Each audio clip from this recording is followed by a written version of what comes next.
Hello guys, it's Mark from the SK16 in France, and we're gonna talk about the Houbau VS2E after 4 hours running in winter condition, 2 degree below zero and 2 degree upper zero. That was the temp at this moment from this test.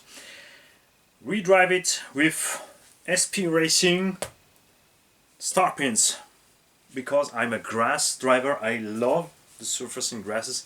I know we have grip, but when the grass is smooth and the earth underneath is just a little bit wet, it's so nice to drive. I'm a cross style driver, not I don't like to drive on tracks with carpets or with stamped sand and so stuff. I really prefer that. So that's why I do a setup for that one. We put 2400 kV motor and 4S only. The car can easily take 6S. We know it since the time Houbau makes truck. I never had a truck with driveline issue since 20 years now with Houbau, and that's why I love them. They have also knowledge with the plastics. They had a series with a bad plastic issue, but they immediately do what we wait from a brand. They react really fast and they send free our suspension arms to the people who had this issue. So with 0 degree it's really an issue for plastics, but we drive this thing not too hard, but we drive it hard. We jumped and landed it flat. We not we wasn't on a drive track, so we had not a nice jump and come down, but jumps with flat come outs. 4 hours in a row, 4 batteries, near 8000 milliamp each battery, top speed about 75 kilometers an hour, crashes, hits, overroll, take over buggies on the head or in the front or in the side. Nothing happens, and I can guarantee you with Corelli or Hobbytech in this condition it's dead for them.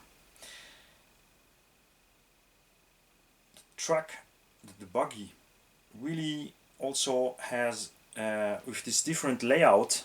It's not much, but they change a little bit the layout in the car for how to say, for the balance left right.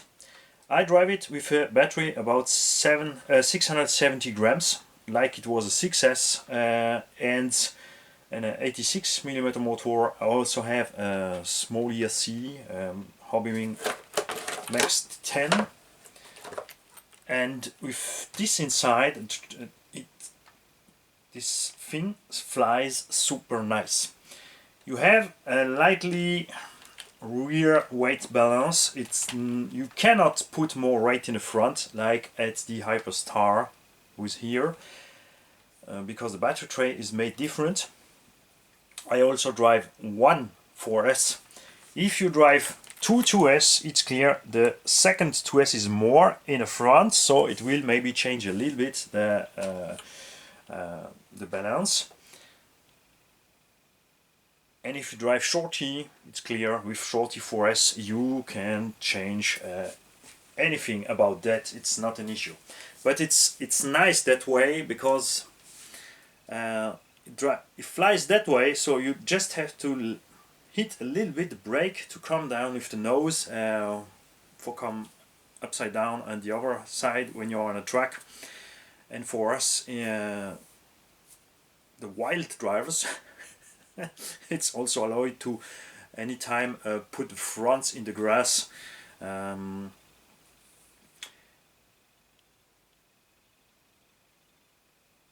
I in the beginning expected a little bit to have issue with the flex from the chassis, because it's really flex front and rear, but I bent nothing.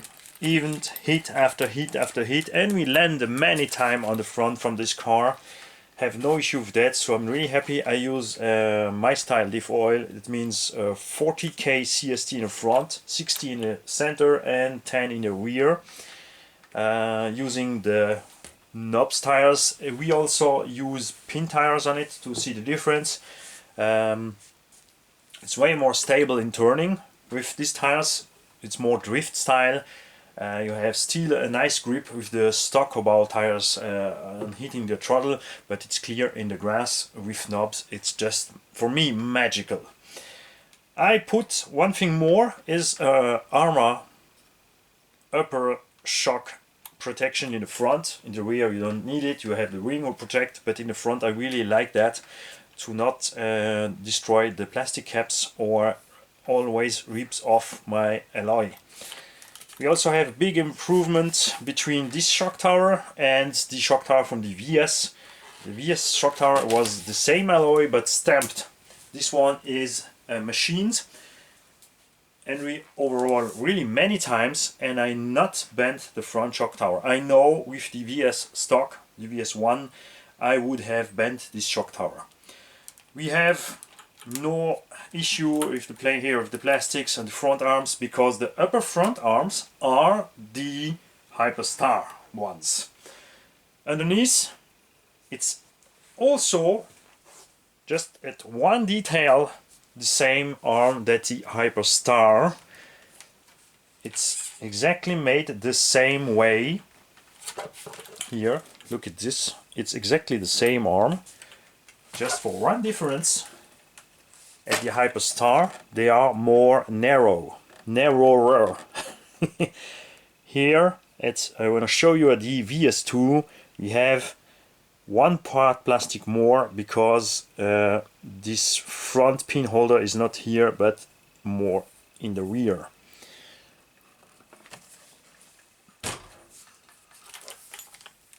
See, this is the difference here, 5 or 6 millimeter brighter. That means if you have a Hyperstar, don't find any more A-arms, you can just keep this one for the VS2 and just cut out that part. If you have still at home Hyperstar arms and you drive a VS2 now, you can just put a washer from 6 or 7 millimeter, a plastic part, to put the arms in. The upper arms are the same. I fear in the beginning, because this part are in one piece. So I think, oh, what's gonna happen? Did it gonna break or nothing? And nothing happens. I was really not expected that from a one part piece, because you see, by Carrosserie you have breakdowns. They now made a third version to have no more issue with that. You have issue by Carrosserie with popping off. You have issue by Arma with popping off or destroying that. And here, for the moment, nothing from all that happens, and we land hard on it. And in any case, if we have some issue, it's cool, because we can take the ones from the Hyperstar, because I never, in years of using Hyperstar, had any breakdown at A-arms or front hubs. That's why I love that Hyperstar. No fear, it's an alt body to do the drives. We'll make a nice one. These are actually the color from the old Hyperstar, and I do it for the VS2 because I love this color play, and because we have the front axle from the Hyperstar, it's just a shootout for this old Hyperstar. What I prefer at that one, at the Hyperstar, is we have on all corner standard bearings 68.5 everywhere. That's nice, because in the Hyperstar, to get more down in the weight, back in the time they used smaller bearings, and smaller bearings are more to change. We have here a little bit more weight than the Hyperstar. The Hyperstar has a really narrow chassis. They also have different diffs housing with something awesome. I really liked back in the time this one. You see here the outputs are really protected by this plastic part. You have here two little bumps in the CVD. That's for put some rubber. You can put some rubber boots at this part here. I never use it, but could be nice in really bad weather condition, water or snow or something. We no more have it at this one, but we still have enough protection for the bearings. So this one is lighter, is made with 7075 T6 alloy, shock tower, chassis plates, all the stuff, but it was also another price. This one costs here in Europe 350 euros naked, and that one back in the time was by 550. So way more money, forget this one. But my favorite part in this one is the weight and the layout. Super clean, and you can easy change the balance. Even with a big battery, you can really move the battery 5 centimeters forwards or backwards, and if you use shorty, it's even more interesting for you. This one flies also a little bit better than that one, with the front rear balance, but I would say if you use shorty, it's not an issue. You can really easy change it. I know many competitors or truck drivers like to go down to dive with the nose by jumping. I understand that for that, and but you can compensate this. This one flies way better sidewise balance than that one. I only use 4S in a 68 motor to begin slow. I am used to drive 47 can motor with 6S with 2200 kV in these babies, because they can take it, and you can max out top speed 110 kilometers an hour. It's fun on the straight line when you are a wild driver. That is not what I prefer. What I prefer is even that I can drive with any heat issue, even in summer, using smaller kV, more S, and a small pinion, and you still have a great ability to have a nice reaction on the throttle to keep the balance, the nose down or up or what you want, or backflips or some stuff. But fact is, with the new technique, we don't need it. I really think I'm gonna let this truck like it is, this buggy like it is, so with the force, because I'm happy with. Or I'm gonna put all this force light electronic in this light buggy to do as much as light possible Hyperstar. The Hyperstar is something that this one have, not that this one have, and this is alloy steering buckles and rear buckles and other thing. All that is 7075 alloy, and this one has the steel ones. So I'm thinking gonna put all the light stuff on this one and put here the 74 Leo motors in there with the sensor and with 6S to make a really bad buggy with that one and a really super light buggy with that one. So I try also the Jetco Tomahawks tires. No, this is not the, it's the Tomahawk. They are hard, they are heavy in the grass. It's not what's nice to drive on buggies. They are really have no grip sidewise, or even not if you hit the throttle. And the way, the little bit more weight they have as stock pin stuff is too much. You really, in 4S you really feel the heavier weight from the tires. I think with the 6S it's not going to be an issue, but I take these tires for testing and for how to say in English, multi-surface purpose, something like that. Hope you understand me. I even don't know if this word exists in English.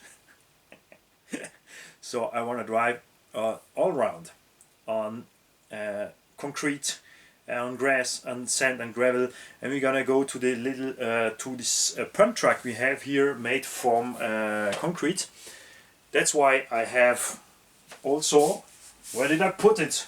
Man, here I have done this one. It's not nice to look at it, but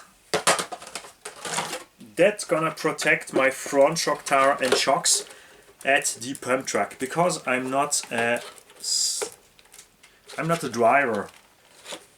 I can drive RC, but I'm not a competition driver, so I know I'm gonna put this car on the roof, and for that I'm gonna protect my shock tower with this body. So this is the next time you're gonna see the VS2, you're gonna see it with that ugly body on the pump track with the tomahawks. I think that these tires in cold condition, winter condition and wet concrete gonna be great. I hope that. That's why I get these ones.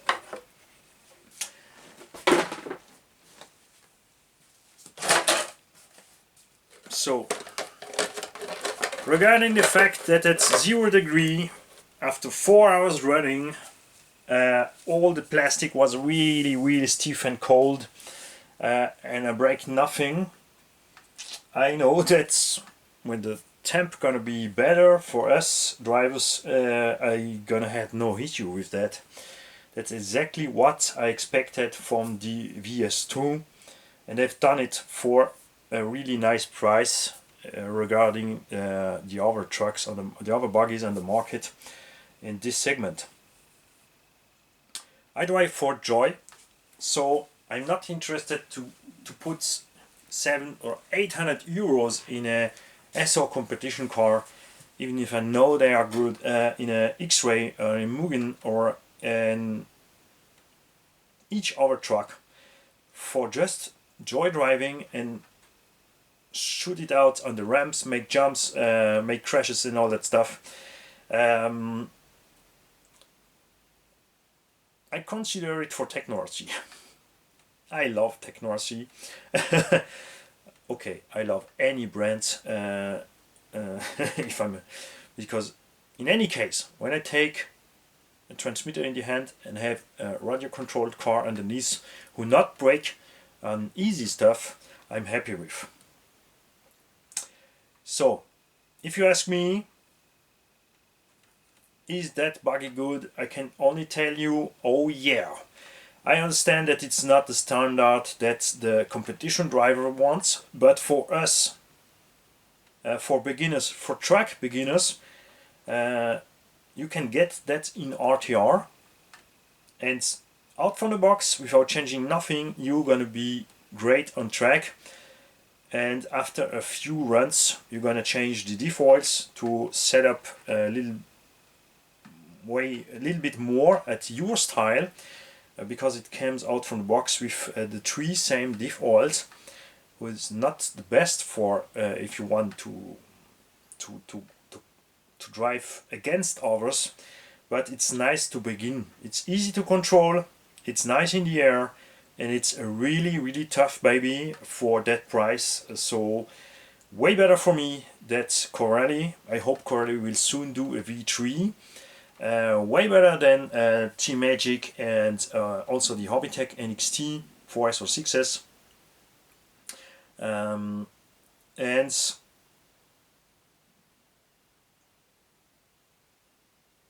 can he go near to the, when you talk about Basher cars, the Arma Typhoon? And the answer is yes, because you had the better transmission in the Obao.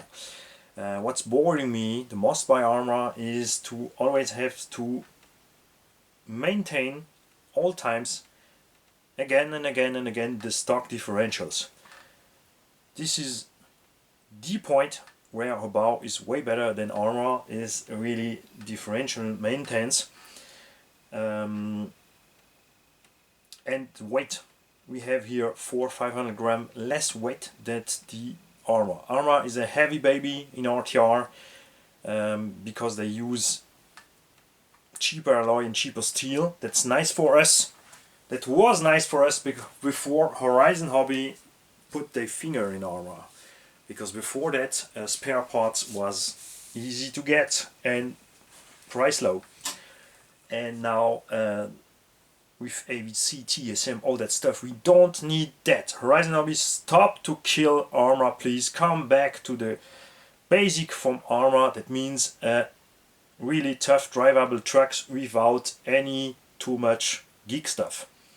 Just a transmitter, just a receiver, nothing more. And that's all we want. And part support. We want in our part support. That's nice by Obao. You have anytime anything at disposal in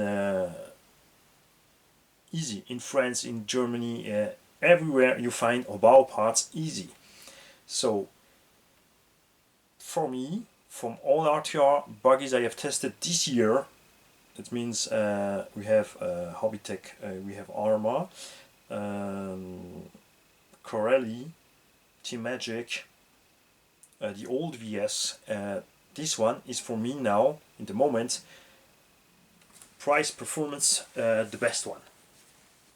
But that's for me. I don't tell you you have to buy it. I don't tell you you don't have to buy another brand. If you like the NXT, take an NXT. If you like the Corelli, take a Corelli. I drive it, all of them, and this is my choice. Not because I love Hobao, but because I'm really happy with. That's all.